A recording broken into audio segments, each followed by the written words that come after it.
Welcome back to Mysteries Crime Stories, the channel where we dive into the darkest crimes, the strangest cases, and the mysteries that have haunted generations. Before we begin, take a moment to subscribe so you never miss these mysteries. Tell us in the comments what you think about the cases we cover, what you'd like to see in future videos, and share this story with anyone who would find it important. Now, let's begin. Prologue: The Shot That Stopped the Stage. On September 10, 2025, Utah Valley University's campus in Orem, Utah, buzzed with energy. It was a crisp afternoon, clear skies, the kind of day where 1,000 small details fade into the background of ordinary life. Students gathered in the courtyard, cameras and phones ready. Some came to listen, some came to challenge. Others came only for the spectacle of seeing one of America's most divisive voices in person. Charlie Kirk had made his name by leaning into confrontation, by inviting the toughest questions his opponents could throw his way. His "Prove Me Wrong" format, where students lined up to debate him on issues like gun control, immigration, and religion, had become a viral trademark. To his supporters, it was a demonstration of fearless free speech. To his critics, it was grandstanding at best, provocation at worst. But on this day, as Kirk stood center stage, microphone in hand, he was about to face a question that would prove chilling in retrospect. A young student at the microphone asked, "Do you know how many mass shooters in America in the last 10 years?" Kirk started to respond, almost reflexively, the kind of answer he had given hundreds of times before. Counting or not counting gang violence? Then, a sound that ripped the air apart. A single gunshot. Sharp, echoing, final.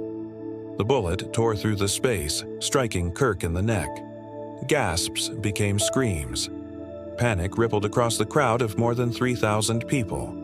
Some dove to the ground, others scattered in blind terror. On stage, chaos unfolded as security rushed forward. Within minutes, Kirk was on a stretcher, bleeding, unconscious, being rushed to Timpanogos Regional Hospital. By late afternoon, the news broke across the nation. Charlie Kirk, dead at 31. Killed not in private, not in secret, but in front of thousands during a public forum with cameras rolling. This was not just a crime. This was an assassination. The rise of Charlie Kirk. To understand the impact of that single gunshot, we must first step back into the story of Charlie Kirk himself. Born October 14, 1993, in Arlington Heights, Illinois, Kirk grew up in the Chicago suburbs. Politics found him early. By high school, he was volunteering for Republican campaigns. He briefly enrolled at Harper College but left before completing a degree. College, as he would later frame it, was unnecessary. He had another calling. In 2012, at just 18 years old, Kirk co-founded Turning Point USA, a nonprofit aimed at mobilizing conservative students on high school and college campuses. The group grew rapidly, boosted by wealthy donors and a political environment hungry for a youthful conservative face. Kirk was that face. Charismatic to some, combative to others, he became a central figure in the MAGA movement, tightly aligned with Donald Trump. His messaging was unapologetic: opposition to abortion, LGBTQ rights, and gun control. He railed against woke culture, criticized the Civil Rights Act, and pushed controversial claims from the Gerboiditsurisu, Great Replacement, conspiracy theory, to unproven allegations of widespread voter fraud in the 2020 election. To his critics, Kirk's work through Turning Point USA was not grassroots activism, but rather an orchestrated campaign to silence educators and target dissent. Initiatives like the Professor Watch List drew condemnation for allegedly encouraging harassment of teachers who expressed liberal or progressive views. But to his supporters, Kirk was a warrior, a defender of free speech and traditional values on campuses they felt were dominated by left-wing ideology. By 2019, he expanded his reach with Turning Point Action, a more overtly political arm of the movement, and later Turning Point Faith, focused on mobilizing evangelical and Pentecostal Christians. He also launched The Charlie Kirk Show, a conservative radio program that amplified his voice nationally. By his early 30s, Kirk had become one of the most recognized and polarizing activists in America. He was invited on major news outlets, spoke at rallies, and gained millions of online followers. For conservatives, he was a rising star. For progressives, he was a dangerous demagogue.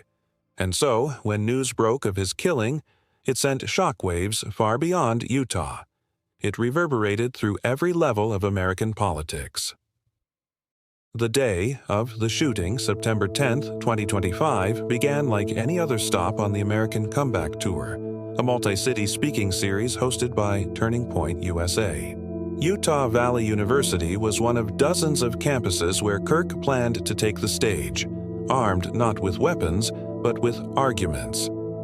The format was designed to be confrontational, a stage set in an open-air campus courtyard, microphones positioned for students to line up and challenge the speaker, thousands in attendance, including supporters eager to cheer and critics eager to heckle. Kirk thrived in that environment. It wasn't just a speech, it was theater. At approximately 12:20 p.m., Kirk had been on stage for about 20 minutes. He had taken several questions, handling them with his trademark mix of quick wit and ideological certainty. Security was present, but minimal. The atmosphere was energetic, but controlled. Then came the final question he would ever answer. A student approached the microphone. "Do you know how many mass shooters in America in the last 10 years?" Kirk leaned forward, smiled slightly. "Counting or not counting gang violence." And then, the shot. The sound carried across the campus, unmistakable. Witnesses described an initial stunned silence, followed almost instantly by chaos. People dropped their phones, stampeded for exits, or threw themselves to the ground. The stage was suddenly swarmed with security and aides, one of them pressing desperately against Kirk's wound. Blood poured down his shirt as he collapsed. Campus police issued immediate lockdown orders. Students were herded into buildings. Helicopters circled overhead. Within minutes, local SWAT units were sweeping rooftops and perimeters. But the shooter was gone. The bullet's trajectory told investigators one chilling fact. The shot had come from a rooftop, some distance away from the event itself.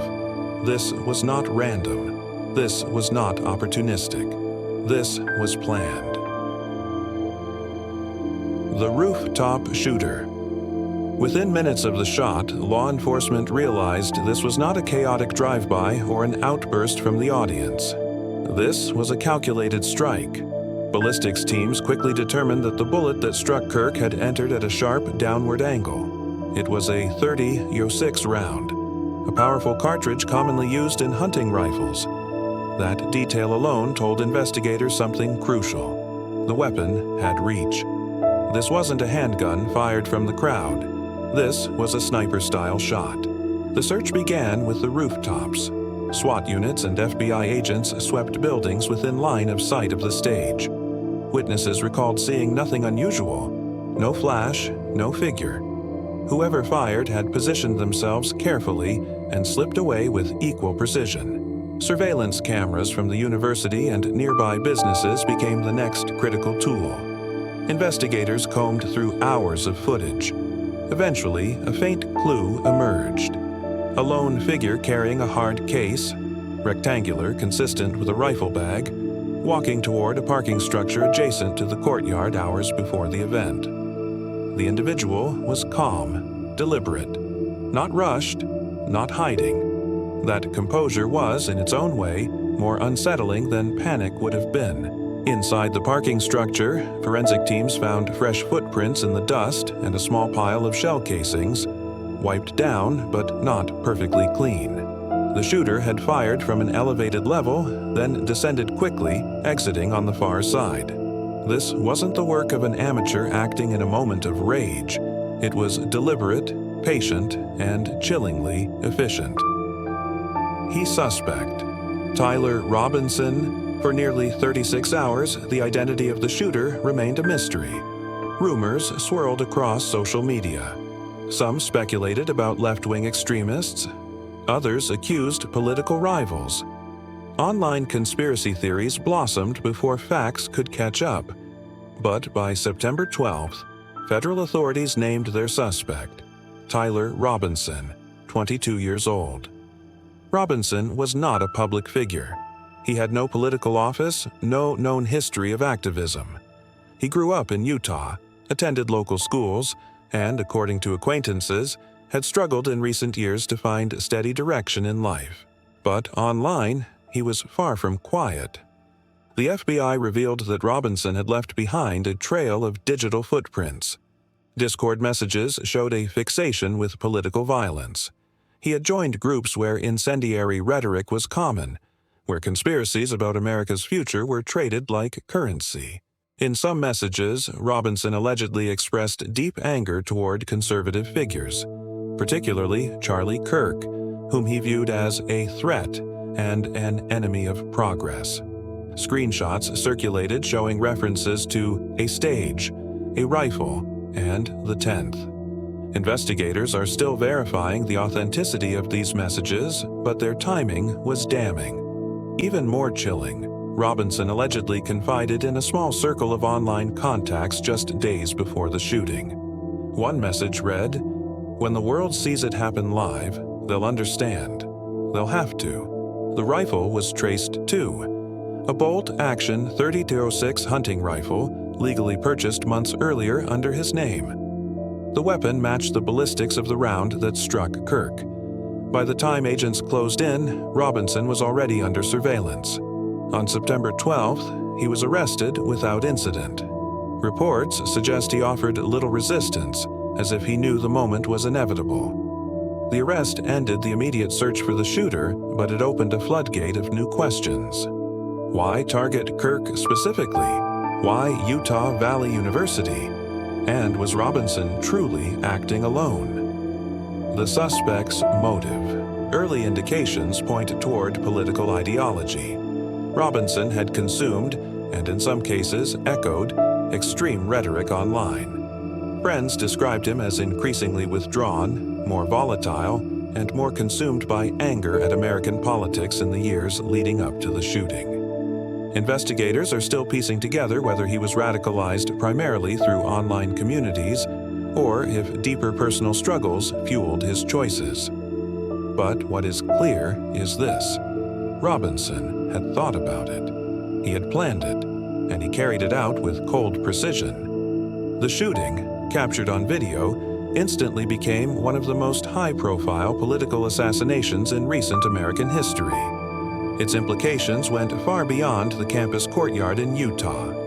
The national reaction news of Robinson's arrest only deepened the divide in public discourse. For Kirk's supporters, it was confirmation that political rhetoric had crossed a dangerous line, that critics had demonized Kirk to the point where violence felt justified to some. For others, the shooting was framed as a tragic but inevitable outcome of escalating tensions, a symbol of America's broken political culture, where disagreement too often turns into dehumanization. The reaction was swift and widespread. Politicians from across the spectrum condemned the killing. Even those who had clashed bitterly with Kirk in life spoke out against the violence that ended his career and his life. Former President Donald Trump announced he would posthumously award Kirk the Presidential Medal of Freedom, calling him a patriot who gave everything for his country. President Joe Biden, though often a target of Kirk's criticism, also condemned the shooting, warning of the dangers of political violence and the erosion of democratic norms. Media outlets debated every angle: the shooter's background, the security failures, the broader meaning. On social platforms, arguments raged. Some blamed gun laws, others blamed rhetoric from both sides, and still others spun new conspiracy theories, insisting the truth was being hidden. But underneath all of it was one unshakable reality. A young man, 31 years old, father of two, a husband, and one of the most polarizing political activists of his generation, was dead, and America was left to ask, what comes next? Aftermath and legacy. The days following September 10th were unlike anything Utah Valley University had ever experienced.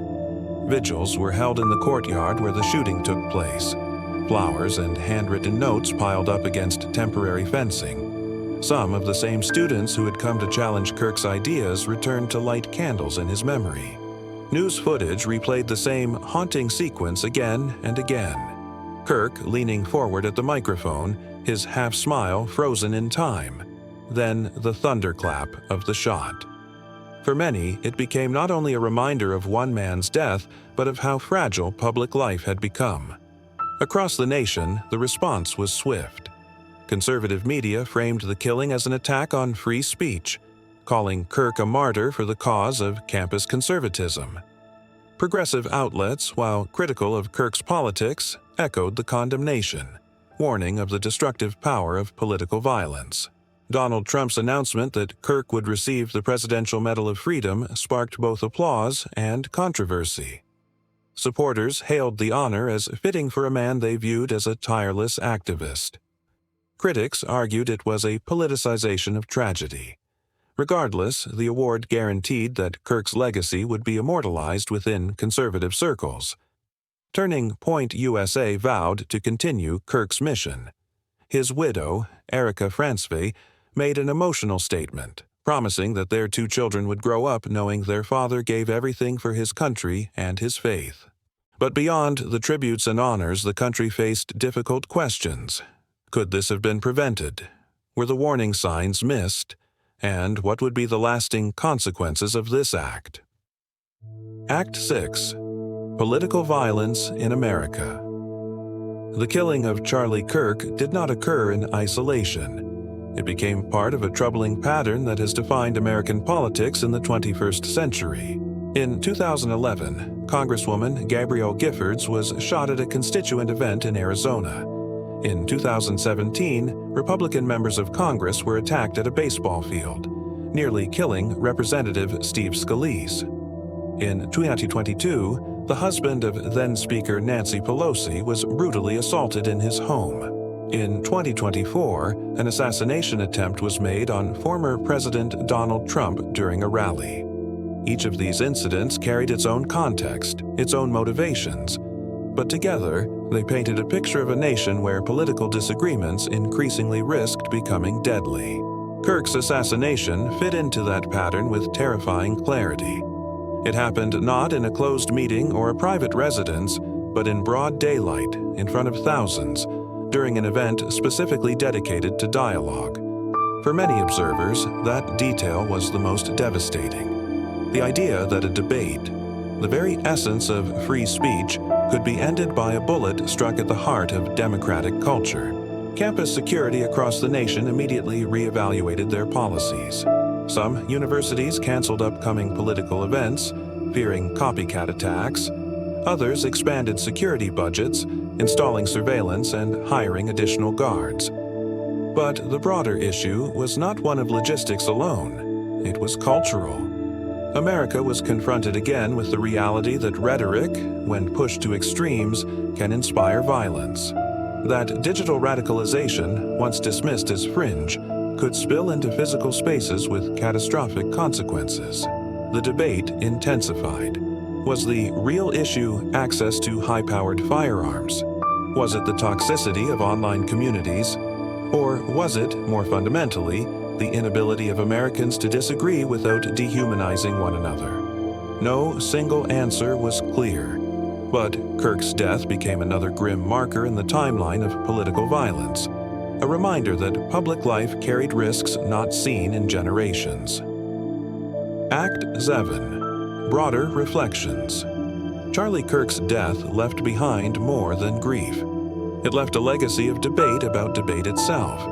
For his critics, his politics had always been inflammatory, divisive, even harmful. Yet many of those same critics acknowledged that his killing was unacceptable, that violence against speech undermines every principle of democracy. For his supporters, he was a soldier who fell on the front lines of the culture war. His death became a rallying cry, strengthening the very movement he had dedicated his life to building. For universities, the incident was a wake-up call. The open exchange of ideas, the ability to challenge, argue, and debate had always carried tension. But now, that tension carried fear. And for the wider public, the question lingered. What does it mean when political figures, regardless of their ideology, are no longer safe on American soil? Kirk's assassination was not just the loss of one man. It was a symbol of a nation struggling to hold together its most fundamental values: freedom of speech, peaceful disagreement, and the belief that ideas should be countered with ideas, not with bullets. Epilogue: the final question. In the end, the haunting irony of September 10th was impossible to ignore. Charlie Kirk's final words, spoken in response to a question about mass shootings, were cut short by one. Counting, or not counting gang violence. Those words, interrupted by the sound of a rifle, now stand frozen in time. A generation of students will remember where they were in that courtyard, the echo of the shot, the chaos that followed. Millions more will remember watching it unfold on screens, replayed endlessly, debated endlessly, never fully explained. Kirk's voice is silenced, but the questions raised by his assassination are not. How do we stop the spiral of violence?